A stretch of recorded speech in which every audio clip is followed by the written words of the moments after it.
Pemberlakuan pemberhentian kegiatan masyarakat atau PPKM darurat yang direncanakan oleh pemerintah sebagai upaya pengendalian lonjakan kasus COVID-19.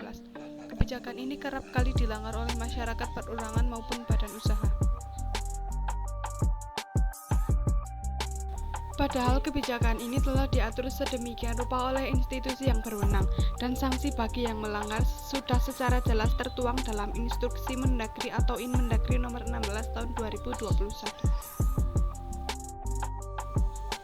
Kira-kira apa saja jenis pelanggaran yang banyak ditemukan? Berikut barisan jenis pelanggaran yang banyak dilakukan saat PPKM darurat. Sektor non-esensial atau non-kritikal yang masih beroperasi. Polda Metro Jaya telah menindak sejumlah perkantoran yang melanggar aturan PPKM darurat sampai dengan hari Selasa 13 Juli 2021.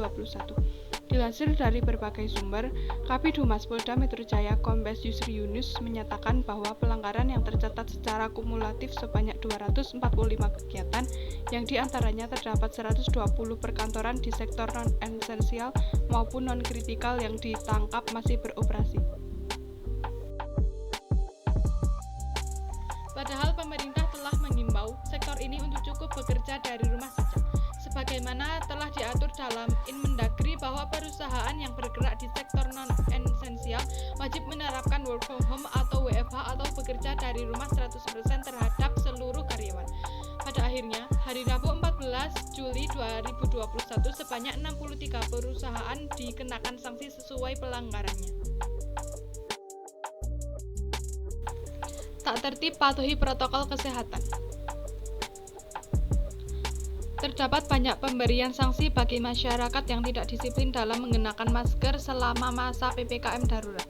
Dilansir dari berbagai sumber, Kepala Satpol PP Jakarta Pusat Bernard Tambunan mengatakan bahwa pihaknya telah menggencarkan operasi tertib masker di 8 kecamatan selama PPKM darurat atau di pemukiman maupun jalan protokol. Sementara itu, dalam situs resmi Satpol PP Kota Depok, terdapat 4.739 pelanggaran yang teridentifikasi. Salah satunya disebabkan oleh warga yang tidak disiplin memakai masker.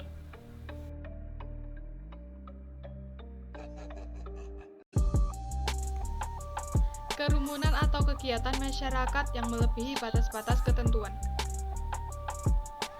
Berbagai pihak terkait banyak melaporkan kasus pelanggaran berupa kerumunan yang cukup besar, yang ditindaklanjuti dengan hukuman pidana berat. Banyak dari kasus ini kemudian dijatuhi hukuman denda dalam sidang tindakan pidana ringan atau tipiring. Dilansir dari berbagai sumber, Kepala Pusat Penerangan Hukum Kapus Menkum Kejagung Leonard Ebenezer Simanjuntak mengatakan jika proses penegakan hukum pelanggaran PPKM dilakukan melalui dua cara. Salah satunya melalui cara pemeriksaan tindak pidana ringan atau tipiring. Selanjutnya, pelanggaran ini dapat diancam pasal KUHP. Contoh pelanggaran berupa kerumunan besar ini mulai dari kasus dangdutan di sebuah kafe di Kota Pasuruan yang diganjar sanksi tipiring.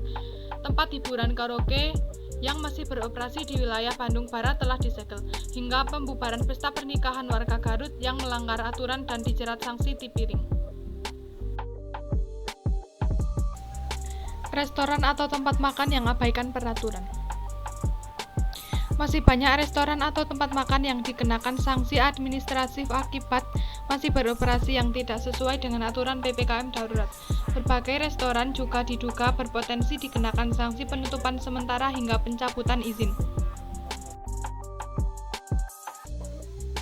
Padahal Mendagri telah menerbitkan Instruksi Nomor 15 atau 2021 yang mengatur bahwa pelaku usaha, restoran atau pusat perbelanjaan yang tidak melaksanakan ketentuan sebagaimana disusun dalam instruksi ini dikenakan sanksi administratif sampai dengan penutupan usaha sesuai ketentuan perundang-undangan Amira Karin Kairana atau Litbang MPI.